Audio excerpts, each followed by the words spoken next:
Yo, this is Johnny Wild, and today I want to talk about discipline versus inspiration, okay?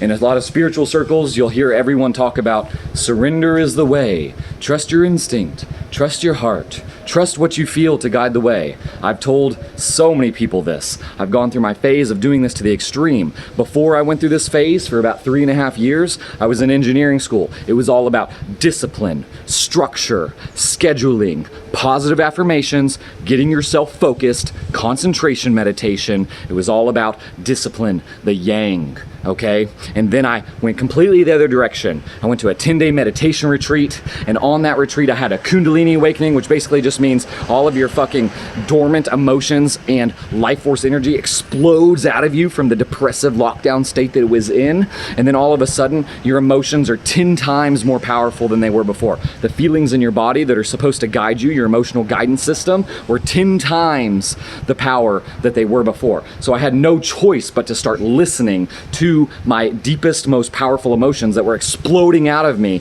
and I couldn't put the fucking toothpaste back in the tube. They were exploding out of me, and I had no choice but to start listening to them, to let them guide my way, because I was such in a disciplined slave mindset of doing whatever it takes to listen to the authority figures above you, okay? Then I had that awakening, the explosion of all that energy, and then I was like, it's time to only listen to me, only what I feel, and let it guide the way so I can reset and hone my fucking emotional guidance system so I can operate from source with regards to what I should do, how I should feel, who I should hang out with, and stuff like that, okay? So I'm gonna tell you, I went to the extreme on both ends of the spectrum, so this is super valuable information right here, okay? I explored the extremes so you don't have to explore the consequences for yourself. You can just listen to me right here and you're gonna get really helped, okay? So my point is, I've explored the hyper discipline and hyper self-trust and inspiration. I'll talk about the pros and cons here. With discipline, concentration meditation, scheduling, your productivity goes through the fucking roof. You become basically a success robot as far as external success, okay? Because all of your success is based on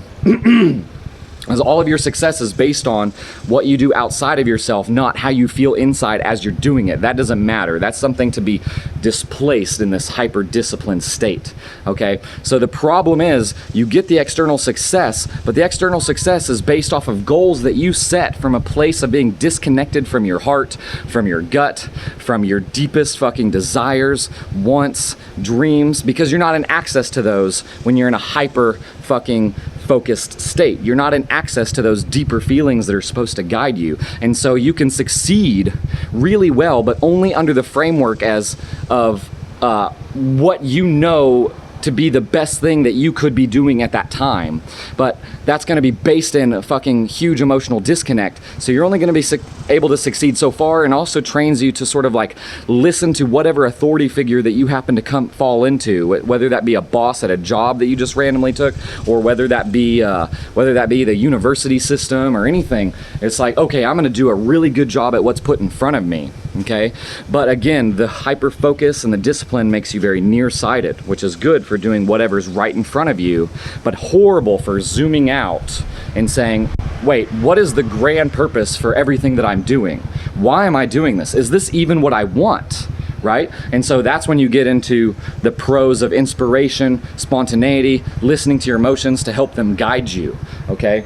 Because now the pros of that are you're going to reclaim your autonomy. You're going to reclaim the fact that what you think matters, that what you feel matters, and in so doing, you're going to claim your independence. You were in the dependent state. This is children. They go dependent, independent, interdependent, okay? So when you're in the dependent state, you need to be able to learn how to be a really good slave, a really good boy, and do exactly what you're told so you can make the authority figures happy. You go into independence, that's when you start really needing to listen to your heart, okay? That's when you say, I'm not gonna do what my parents tell me anymore. I don't care about their expectations for what I do in my life. I don't care what my boss thinks. He doesn't have the life I want. I'm going to reclaim my autonomy. What I say matters, what I feel matters. matters is when people get into ideologies, that help them reclaim their power, feminism, religion, men's rights, red pills, stuff like that. And it's wonderful. You need to claim your independence. You need to start listening to exactly what you want to do, what you feel, and letting that guide your fucking decisions, your actions, and every hour of your day. Now we'll get into the cons of inspiration, self-trust, listening to all that. Guess what? We are energy conserving vehicles, okay, as human beings, okay? And self-delusion is everywhere, with every single person that you talk to. They are deluded. Okay? Delusion serves a function. Self-delusion, lying to ourselves, believing things that are false about ourselves, about what we can do, what we can't do, they all serve a function. They help us to stay at lower levels of consciousness, at lower energy levels. So you'll sort of hear someone like this, like, man, I don't care about like that success stuff, man. I'm just like a chill dude, man. I'm just like a chill dude. I don't really care. I just lay back, okay? But as they say, there's a fine line between enlightenment and apathy. And most people who are in this calm, it's actually a functional, pleasure, depressive state. They're like, no, I don't need to do that. I don't need to get off the couch, I just want to follow my heart, man. I'm just going to do what I feel like. I'll go to my job. I don't really like it. I don't like my boss. I waste all my hours of the day while I'm there. I feel guilty. I feel like I have to pretend to work while I'm there. I don't really like my degree, but, it's fine. I'll just do that. And then I come home and I smoke a little weed, man. I just chill out, man. I just hang out. And I'm not saying there's never a place for weed, but as a habit, no. Okay. And so the inspiration thing, it's really good. You need to claim your independence and the cons of it, right? That's what I was talking about. So the cons of it are that you start listening to yourself, and your self-delusion, you will start to think is yourself. Your sort of like your ability, your rationalizations for why you're not doing things that are good for you or good for the people that you care about. Those are often going to be delusions, especially when you're a young person, especially if you came from, just everyone has them. So most likely, everything about who you think you are, a lot of it is going to be based in self-delusion or conditioned narratives that you absorbed as a kid about who other people told you that you were and what other people told you that you were capable of. So anyways, again, the cons of it are that if you start listening to your heart too much, and you don't challenge yourself enough, and you don't have any discipline and gumption to make stuff happen, you will often fall in a pattern of actually through surrender, which is such a good spiritual thing, right? There is a huge power to surrender. But if you surrender into your sort of like desires to be small, to be like placated, like I'll just eat my snacks and I'll just, I don't need to have like all the success and the big life. I'll just stay home and eat snacks and oh yeah, I just want to curl up under the blanket and oh, I hate my boss. I have to go to work. It's like you're going to reinforce delusion under the framework that you're just in a state of surrender and going with the flow. You're literally reinforcing your depression, you're reinforcing your anxiety, you're reinforcing your low self-confidence in the name of following your heart and doing the thing that you most strongly feel you should do. Okay, so you've seen the pros and cons of both the yin and the yang, the all discipline mindset and the all inspiration surrendered mindset. And what I'm going to tell you, as I've learned, is you need both. You need the yin and the yang. You need both. Okay,